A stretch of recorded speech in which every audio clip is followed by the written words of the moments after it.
सैयां हुए सरदार अब डर काहे का। ठीक इसी कहानी को चरितार्थ किया जा रहा है सोनवल ग्राम सभा के नहर पर। यहाँ हमारे साथ तमाम ग्रामीण हैं और ग्राम प्रधान प्रतिनिधि भी हैं, कई लोग हैं। इन लोगों का सीधे सीधे यह आरोप है कि सिंचाई विभाग के द्वारा इस नहर के बंधे को ठेके पर दे दिया गया है, जो ठेकेदार के द्वारा इस बंधे की ज़मीन मिट्टी को काट के बेचा जा रहा है। तो हमारे साथ एक ग्रामीण है, हम इनसे जानने की कोशिश करेंगे कि क्या समस्या है इनको, किस बात को लेकर इन लोगों के बीच में, ठेकेदार और इन लोगों के बीच में तनाव है। काम रोक दिया गया है। फिलहाल सिंचाई विभाग के कर्मचारी बताया जा रहा है कि आ रहे हैं, लेकिन यहाँ ग्रामीण लगभग घंटों से उनका इंतज़ार कर रहे हैं कि वो आएँ, अपनी बात ये लोग उनसे कहें। ठेकेदार इस संबंध में कुछ बोलने को तैयार नहीं है, क्योंकि इनके पास सिंचाई विभाग ने बताया कि एक कागज़ भी है मिट्टी निकालने का। लेकिन क्या समस्या है ये गांव के लोग बताएंगे। क्या नाम है आपका और कहाँ? मेरा नाम गुड्डू यादव है, मैं एक किसान हूँ। समस्या है कि नहर की पटरी जो भी बंधा उसको काट के मिट्टी उठा लेके रात में ये लोग लेके जाए। सुबह पता चला ग्रामीणों को, हम लोग आए हैं, रोके हैं, अभी तक कोई मौके पे कर्मचारी अधिकारी नहीं आया हम लोग से बात करने के लिए। हम लोग काफ़ी दुखी हैं, इससे हमारा फसल नुकसान होगा, काफ़ी नुकसान लोग किसानों का, हम लोग का नुकसान होगा इससे। तो सिंचाई विभाग के कर्मचारियों से बातचीत हुई है? उनसे बात हुई, कोई अभी मौके पे यहाँ आए नहीं है। हम लोग ग्रामीण अगर नहीं हमारी सुनवाई होती है तो हम लोग आंदोलन करने के लिए तैयार है। बहुत बड़ा धरना हो जाएगा यहाँ पे। बताया जा रहा है कि इन लोगों के पास सिल्ट निकालने की परमिशन भी है। परमिशन है तो क्या बंधे काट के लेके जाएंगे? हमारी फसल नुकसान होगा, कौन है गारंटी लेने? ठेकेदार कह दें हमारी फसल नुकसान होगा, जवाब देंगे, कोई दिक्कत नहीं है। रात को भी मिट्टी लेके गए हैं लोग, और चकबंद काट के उठा लेके गए हैं लोग, चकबंद भी काट दिए हैं लोग। ये है कि यहाँ जो नहर का जो बंधा है, आप यहाँ तक देखिए, पूरा मट्टी जो बंधा काट लिया गया है। ये जो है पुल है, पुल के बाद ये जो चक्रोट है, जब फसल पक जाएगी तो इसी चक्रोट के माध्यम से टाली ट्रैक्टर से लोग अपने फसलों को ढुलाई करेंगे। इसको तक को देखिए काट लिया गया, उखाड़ लिया गया है। ये तो मनमानी व्यवस्था है। कहते हैं ना जी मोदी है तो मुमकिन है, तो बस वही चल रहा है, मोदी है तो सब मुमकिन है। कल अगर ये बंधा जरा सा देखिए, सर बलुई मिट्टी है, पूरा बलुई है, और पानी का थोड़ा सा दबाव पड़ने के कारण ये पूरा टूट जाएगा, और टूटेगा तो पानी का सैलाब ये पूरा यहाँ से नंदा भार का पूरा सिवान डूब जाएगा। तो इन फसलों का जिम्मेदार कौन होगा? क्या जेई होंगे या ये ठेकेदार होंगे? अगर ये ले लें कि हाँ हम इसके जिम्मेदार होंगे, हम लोगों की बस यही मांग है। तो अभी तक जो कि 9 बजे, सुबह 9 बजे से ये रोका गया, अभी तक कोई प्रशासन के कोई अधिकारी कर्मचारी यहाँ नहीं आए हैं इस बात के लिए। अगर वो लोग नहीं आते हैं, इसका सुनवाई नहीं होती है, तो हम लोग जो है कि इस पर उग्र होकर के जो है कि धरना प्रदर्शन भी कर सकते हैं, क्योंकि हमारी फसल जो नुकसान होगी इसके जिम्मेवार आखिर कौन होगा? कितने दिनों से ये खनन हो रहा है और कब हो रहा है? ये लगभग सब पूरा मुझे तो अनुमानित नहीं है, लेकिन हम देख रहे हैं कि कम से कम 6-7 दिनों से एक जो है कि खनाई चल रही है। और रात में भी खनाई चल रही है, रात में भी जो है कि इसको खाना जा रहा है। सिंचाई विभाग के अधिकारियों से बात हुई तो वो कह रहे हैं कि हमारी मिट्टी है, हम किसी को भी इसको जो कि बेच सकते हैं, हमने इसका टेंडर कर दिया है और इसको बेच सकते हैं। तो हम लोगों ने कहा ठीक है, आपकी मिट्टी है तो आप जो मिट्टी निकली है उसका आप टेंडर ले सकते हैं, कि जो बंधा है उस बंधों को भी काट के बेच सकते हैं आप। तो काट दीजिए यहाँ से वहाँ से पूरा बंधा, और पूरा ये फसल चौपट हो जाए, नाश हो जाए, क्योंकि मोदी है तो मुमकिन है ही है।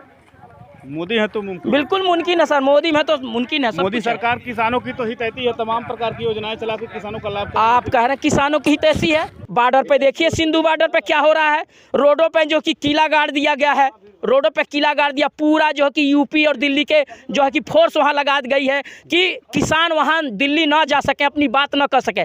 आज के देखिए 2014 के पहले भी सरकारें थी, 14 के पहले भी प्रोटेस्ट हुआ करता था, 14 के पहले भी लोग धरना प्रदर्शन करते थे, लेकिन कोई सरकारें इस तरीके से प्रदर्शनकारियों को रौंदती नहीं थी, उनको कुचलती नहीं थी। लेकिन 2014 के बाद ये परिभाषा ही बदल गई है कि आप अपने अधिकार की बात नहीं कह सकते हैं, आप अपने हक की बात नहीं कह सकते हैं, आप जो है कि किसी जो कि अत्याचार के खिलाफ बोल नहीं सकते हैं। अगर बोलेंगे तो लाठी डंडे खाएंगे। अगर आप नौकरी, पढ़े लिखे शिक्षित बेरोजगार हैं, नौकरी मांगते हैं तो आपको लाठी डंडे से पीटा जाएगा। तो ये समस्या जो है कि आज हमारे देश में एक जटिल बन गई है, और इसका जीता जागता उदाहरण आप यहीं देख लीजिए, नहर का किस तरीके से मनमानी ढंग से इसका खनाई कर दी गई है। कल निश्चित है कि पानी अगर इस नहर में आएगा तो एकदम दबाव बनेगा और पूरा जो है कि ये बंधा टूट जाएगा और फसल पूरी बर्बाद होगी। प्रधान है, ये हमारे खेत है, खेत में यही बगल में जो मिट्टी निकाले हैं, ये मिट्टी इतना ज़्यादा गाढ़ा है, अगर पानी आ जाएगा मेरा पूरा खेत 1 एकड़ एकदम बूड़ जाएगा पानी से। यही इसकी शिकायत जैसे बता रहे हैं लोग कि कई दिनों से निकाला जा रहा है मिट्टी, तो शिकायत कहीं की नहीं, गई? कहीं सूचना हमको नहीं मिला है। आज आए हैं तब तत्काल देखें तो हम इनको बोले भैया कहाँ निकालें इतना तरह, अगर आज निकालना तो पहले और ऊपर से निकाल लीजिए अपना माटी, जो नहर का पानी आए तो खेत में ना जा और पूरा पानी खेत में जाएगा। तो जब निकाल रहे थे लोग तो आप ग्रामीणों के द्वारा जहाँ आया गया तो इनको क्या कहा गया, गाड़ी काम रुक गया है कि अभी चालू है? नहीं, इनको काम रोकने के लिए यहाँ भूतपूर्व यहाँ प्रधान जी वर्तमान के हैं सोनवल का, ये नहीं रोक रहे हैं, तो अपने मनमानी कर रहे हैं। लोगों ने बताया कि सिंचाई विभाग मनमानी तरीके से नहर की पटरी को काट के ले जा रहे हैं, पानी आएगा तो फिर उनकी फसलें नुकसान होगी। हमारे साथ ग्राम सभा के प्रधान प्रतिनिधि हैं और हम इनसे जानने की कोशिश करेंगे कि क्या मामला है, और चूँकि ग्रामीणों का प्रतिनिधित्व करते हैं, क्या मामला है प्रधान जी? हमारे पास ग्रामीण गए, उन्होंने बताया कि रात में जेसीबी का खनन हो रहा है, तो हम लोग रात में तो नहीं आए, लेकिन जब सुबह आके देखा तो नहर का पूरा बंधा काटा गया है। और इससे ये प्रतीत होता है कि अगर थोड़ा बहुत भी नहर में पानी आएगा तो पूरा का पूरा सिवान डूब जाएगा। किसानों का जो क्षति होगा, इस पर हम जिलेदार से बात किए तो जिलेदार कहे हमारी मिट्टी हम किसी को बेचें। अच्छा, किसान भाड़ में जाएं, किसान से हमें क्या लेना देना है। यानी कि ये प्रतीत होता है कि जिलेदार की मतलब जागीर है ये नहर विभाग, जिलेदार जो चाहें वो करें।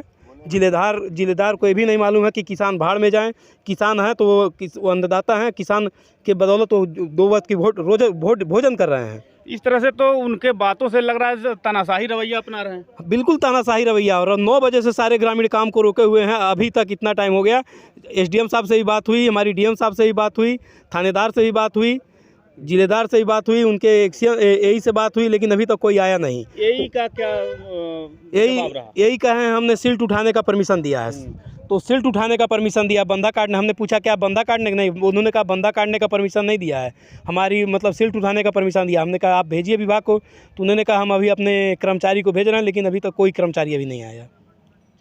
कहे कि तुरंत अभी हम एक्सीएन को भेज रहे हैं और हम लोग आ रहे हैं, लेकिन अभी तक 2 घंटा हो गया वो भी नहीं आए। तो यहाँ ग्रामीणों की जो समस्याएं हैं, इन लोगों के अनुसार ये मिट्टी काटा जा रहा है और नहर की पटरी को काट के सिल्ट उठा ले जाने की बात है। ग्राम प्रधान प्रतिनिधि ने जब उनसे बात किया तो उन्होंने बताया कि मेरे पास पेपर है, बाकायदे पेपर के हिसाब से मैं ले जा रहा हूँ। और दार ने स्पष्ट और कड़े शब्दों में कहा कि मेरी ज़मीन है, सिंचाई विभाग की ज़मीन है, मैं जिसको चाहूँ उसको बेचूँ, इससे ग्रामीणों को या किसी को कोई एतराज़ नहीं होना चाहिए। लेकिन सवाल यह है कि यह ज़मीन सरकार की है, सरकार की नहर है, सिंचाई विभाग की है।